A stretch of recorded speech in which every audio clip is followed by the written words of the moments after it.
anvil or bypass shears? This question about the two different techniques, their differences, advantages, and disadvantages has already been discussed quite often. There are treatises on this in the literature, in professional journals, and in product descriptions for such items. Let's take a closer look at what is actually true and what isn't in technical detail. And for that, I'd like to demonstrate the two different techniques to you here. Here I've laid out a small selection of different shears. These include both anvil shears and bypass shears in both high and low price ranges. And in the end, it's really about showing where the technical difference lies. I'm not going to go into the quality aspects here. Yes, and to address the question or consideration right away, whether the shears might somehow be prepared with one especially sharp and the other perhaps deliberately made dull. No, of course not. We're making a very, very objective comparison here. You can see that all the shears show a bit of wear. They've been used a little, but basically they're all fairly new. And now, with each pair of shears, one after the other, I'm just going to shave off a little bit of bark as a demonstration. Here you can see it quite well, just to show that they're really nice and sharp. I'll take the third pair of shears now. And now also the fourth one. And with all of them, you can really see how sharp they are. So none of the shears have been negatively altered, but rather an objective comparison. A brief excursion into the history and origins of these two cutting techniques. The bypass shears are the older technique of the two. They date back to around the middle of the 19th century. Before that, people used to cut with curved knife blades known as hippen. They still exist today and are still used here and there. So the curved front end of a blade was sharpened very finely and pulled toward oneself. You would pull it and cut it off, cut off. And from the idea of combining such a hippie with a second hippie or a counterpart to a hippie using a pivot joint, the shear was created. And so even though we have these very nice modern bypass shears on the table here, in principle, they are simply the older, longer existing technology. The anvil shear, on the other hand, the invention by Original Low from 1923, is therefore about 60 or 70 years younger. Here only one blade meets a flat surface, but the whole thing is still a pulling cut, and that's what's special about this technique. Maybe you can see quite well that the blade, in terms of its length, looks as if it doesn't meet the tip of the anvil's base. But when I close the shears, you can see very clearly that the shears make a slight backward movement with the blade, and that's how a pulling cut is created against the fixed base. That is the principle of the anvil shear. For many, many decades, anvil shears have always been equipped with a straight anvil and a straight blade. That has actually been the symbol up to today. Whereas bypass shears are typically characterized by their curved blade and counter blade. And nowadays we also already make shears as anvil shears, but shaped like a bypass shear. So again, both the blade and the counter piece, the anvil, are curved on the top and bottom. And how do these shears actually differ in practice? Let's take a closer look now at how anvil and bypass shears differ from each other. Quite often, the bypass shear is simply more present and is considered the universal solution for gardening work. Anvil shears are often assumed to be suitable only for dead wood, especially straight and perhaps even exclusively for that purpose. This distinction is certainly incorrect. The anvil shear has so many strengths and also works excellently in soft, fresh wood. Simply really, really great. And now let's take a closer look at that. There are actually a handful, really 5 good reasons to name as advantages for the anvil cutting technique. So let's get started. The first point is certainly the amount of force required, which should be mentioned. And now I'm deliberately comparing two shears that are very, very similar in size. Here I'm also intentionally using the shear with the curved anvil. And with that, let's compare how much effort, how much force is really required. I have a hazel branch here. It's about 14 millimeters thick. And maybe it's not so easy to show this in the video, but I do have to use a certain amount of force. You might also be able to see it quite well by looking at my fingertips until the branch is actually cut. And now for comparison, I'll use an anvil shear at about the same spot. And I think even in the cutting process, I'm doing it deliberately quite slowly. You can already see that I hardly need any force here. That's due to 2 things. With the anvil shear, we can use a somewhat thinner blade. So the grind towards the edge of the blade is a bit thinner than what is needed for a bypass shear. With the bypass shear, the contact with the counter blade must be maintained. If the blades drift apart here, then the wood would just get pinched and wouldn't be cut cleanly anymore. That's why you simply need more material thickness in the blade here. and pushing more material thickness through the wood naturally requires more force. Additionally, as we saw earlier, we have this pulling cut. You can see it fairly well on both models, that the blade at the tip runs slightly backwards. You can see it quite nicely there. And this combination, the pulling cut with the thinner ground edge, makes the effort required significantly less. The second criterion, and perhaps the most important one, is the big difference in the impact that occurs in the wrist when cutting with one or the other pair of shears. This doesn't make much of a difference with small branches, 3, 4, or 5 millimeters thick. But what if I cut something like this, maybe 13 or 14 millimeters thick? And most of the models you see here are rated for cutting capacities up to the mid 20 millimeter range. And that's almost twice what I have here. But I think it's already quite clear. Just from this example, I deliberately use different pairs of these shears here, not to focus on any particular model in detail, but simply to illustrate the technique. When I make the cut, a relatively high amount of force is required until the branch is actually severed. And at the moment when the branch is cut through, I'll demonstrate it schematically here for the camera, the tension, the resistance from the wood suddenly releases. And the blade completes the remaining part of its travel. Suddenly it accelerates rapidly and is then stopped when the handles come together. There is usually a small buffer built into a pair of shears like this.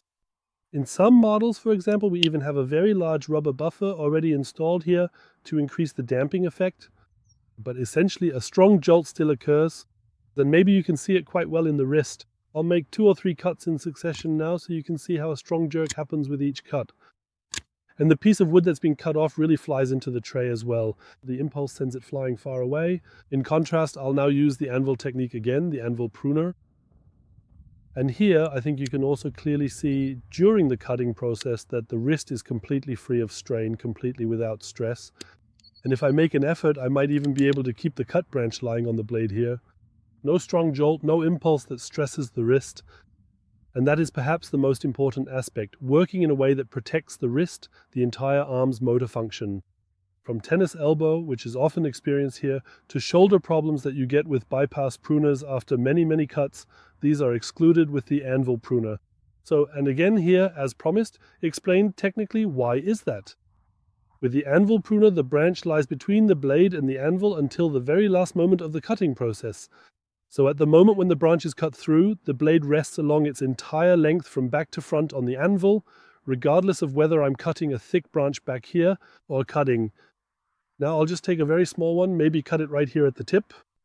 At the moment when the branch is cut through, the blade rests on the anvil, has no empty travel, does not accelerate, and does not need to be stopped by the impact anymore. And that's the big difference. The third aspect concerns the maintenance and cleaning of the pruners. With a bypass pruner, I have to do this quite thoroughly. If I have a lot of dirt on the blade, especially, for example, when I'm cutting fir branches and there's a lot of resin on the blade, the dirt causes the blade to stick to the counter blade often enough that it no longer opens smoothly, because the sticking of the blade to the counter blade leads to poor operation.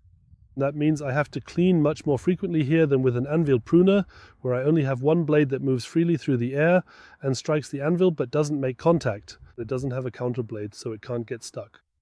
That's the topic of cleaning. And in addition, it's about maintenance, about adjusting the bearings.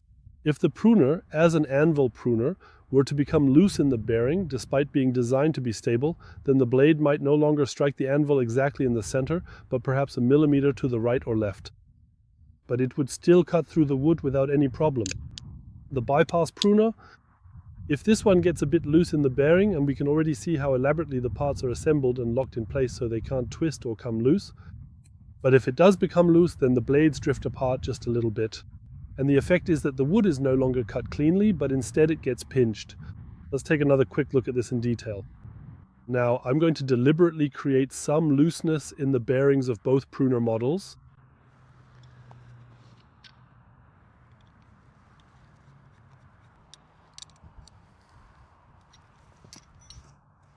So now I've intentionally made the joint loose here.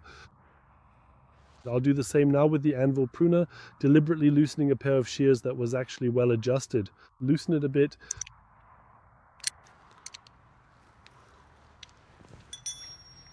So now this one wobbles too. And now I'll try to make a cut with both of them. We'll see very quickly. I'll use this hazel bush again that the shears will just jam. So due to the looseness in the joint, you can't achieve a good cutting result anymore.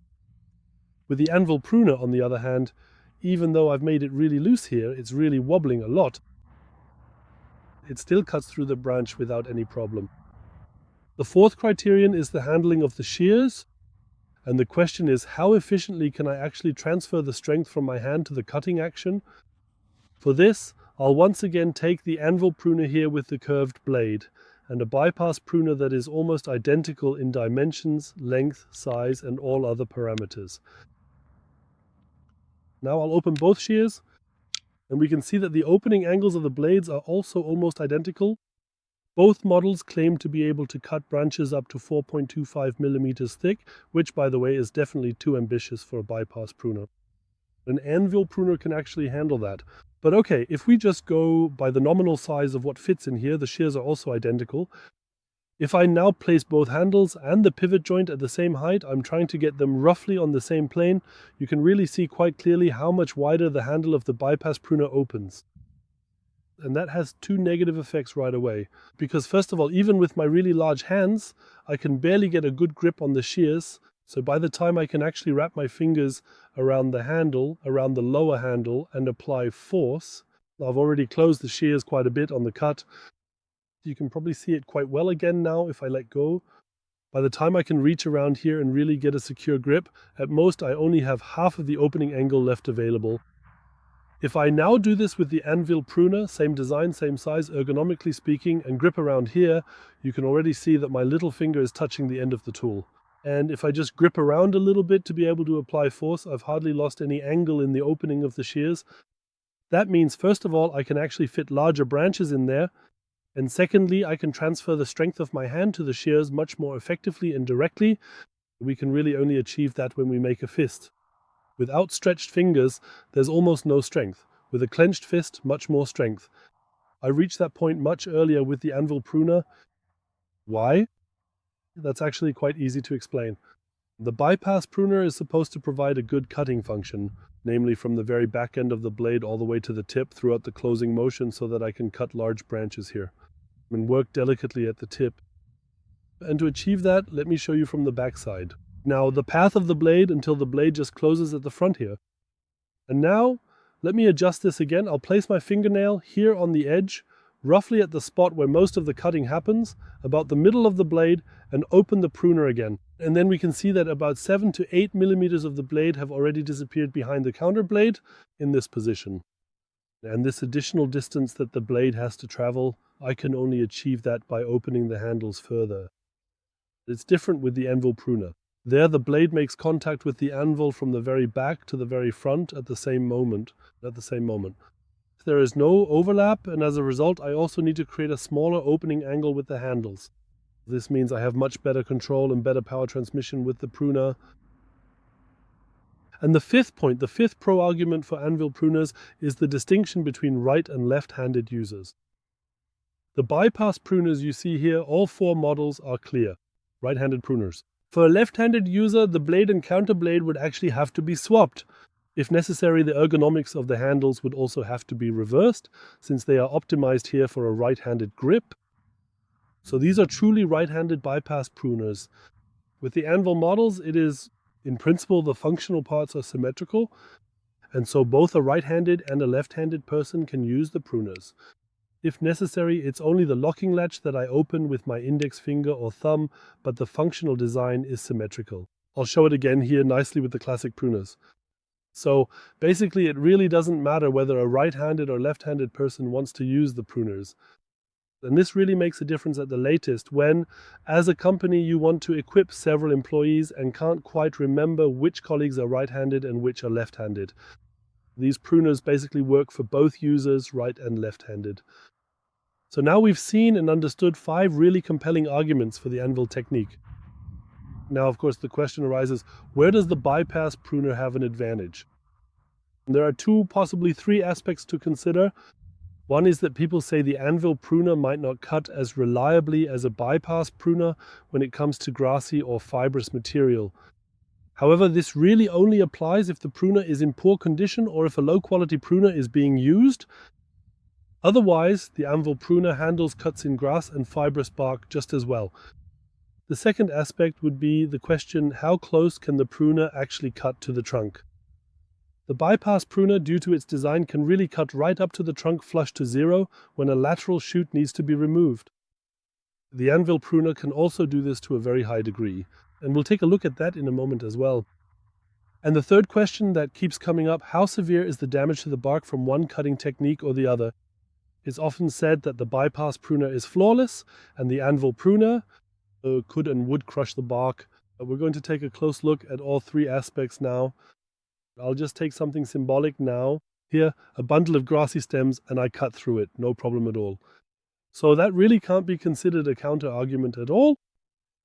To be fair, if an anvil pruner is poorly maintained, or if it's a low-quality tool and the contact between the blade and the anvil isn't ideal, then even if the bypass pruner is also in poor condition, it is still the one that actually shears off more material across the counterblade. But basically, you really can't say that the anvil pruner wouldn't cut grassy material just as well. The second counter-argument for using a bypass pruner instead of an anvil pruner comes from the perception that the anvil pruner has a certain width. The distance between the center of the blade and the anvil at the outer edge creates a gap, which supposedly means I can't really cut a branch all the way down to zero. Maybe you can see it quite well like this. In fact, for generations, fruit growers, for example in South Tyrol, have been using exactly this type of pruner and do not have this problem. They know how to handle it, for instance, by cutting a bit more from underneath with the anvil pruner, which allows them to make a very clean cut without leaving a stub behind.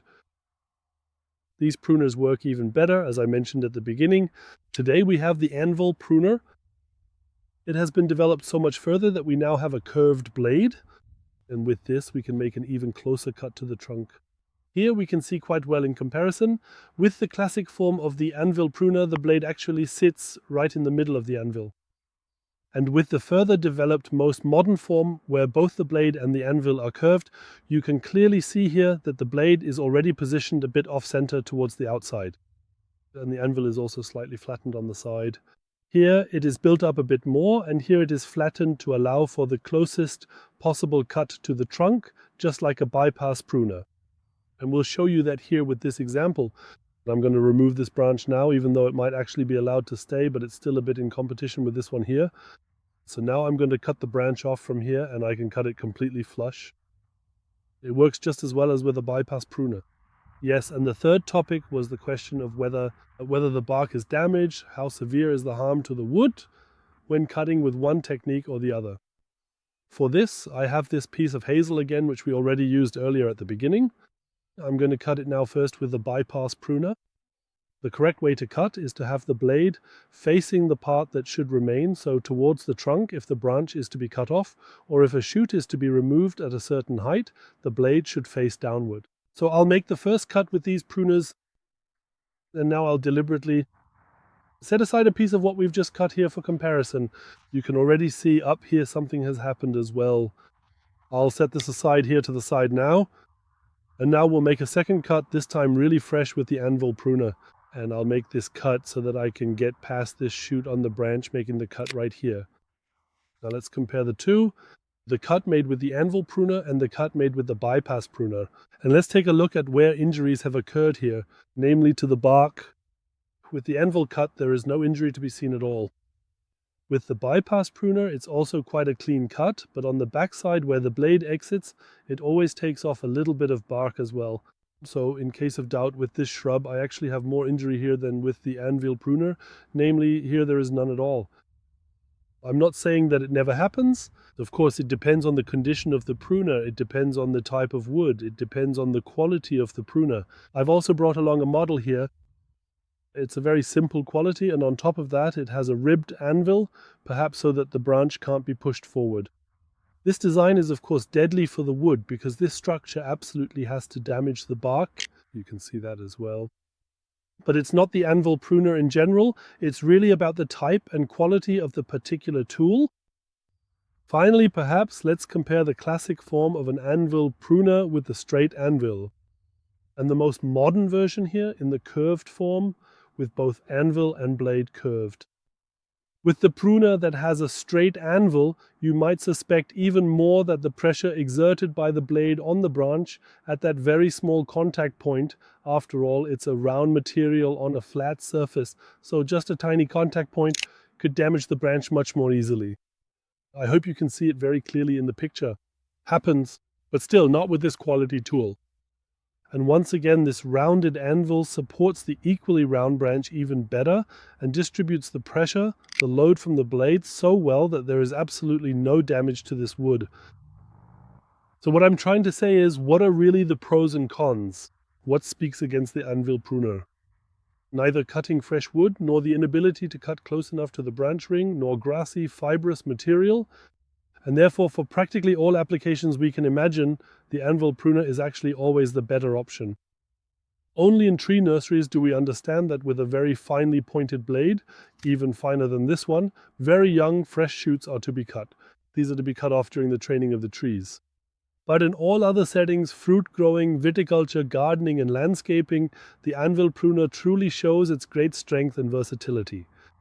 So, what is the insight now? What is the conclusion from these demonstrations and all the experiments? The bypass pruner certainly has its justification. It is widely used, and perhaps in very critical areas, it can work very precisely with the tip and play to its strengths. However, in the vast majority of applications, it is ultimately the anvil pruner that convinces, that represents the better tool for the user, that works much more comfortably for the wrist, muscles, and so on, and that, contrary to what is often claimed, does not fundamentally damage the bark or result in a poorer cut. On the contrary, as we have just seen, it delivers results that are at least as good, if not better, provided, of course, that you use a good quality pruner and not a cheap one.